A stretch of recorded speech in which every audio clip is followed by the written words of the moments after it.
তাৎক্ষণিক একটা ঝামেলা হয়েছে, এটা আমাদের শোরুমের পক্ষ থেকে ঝামেলাটা হয়েছে, বা আমাদের ইলেকট্রিক সিটি বা বসুন্ধরার পক্ষ থেকে বা বসুন্ধরা সিটি থেকে আমাদের এই প্রবলেমটা হয় না। এটা হয়েছে যারা মিডিয়া বাইরে আসছেন, বড় কোনো ব্যাটারি বা কোনো একটা প্রবলেম মিডিয়ার ক্যামেরা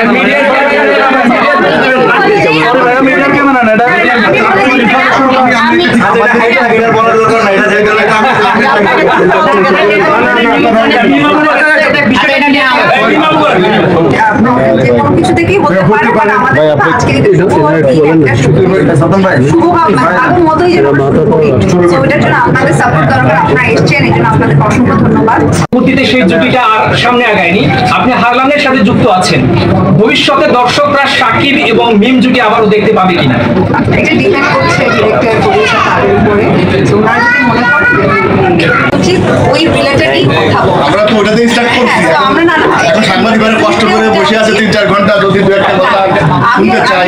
আমারও আসতে ভাই, আমি টাইমলি, আপনারা জানেন আমি অলওয়েজ টাইমলি আসি। তো রাস্তা 1.5 ঘন্টা লেট ছিল না, এখানে আমি বসেছিলাম 1 ঘন্টার মধ্যে এই পুরো রাস্তার মধ্যে। তো এই বাট ডেফিনেটলি আসার পর আবার মানে প্রোগ্রাম শুরু করতে লেট হয়ে গেছে অনেক। আমি তো বললামই আমি ওনার কথা দিয়ে রাজি হয়েছি। আচ্ছা আপু, সাকিব ভাইয়ের সাথে নতুন কোনো মুভিতে আপনাকে কি দেখতে পারবো না? আরে ভাই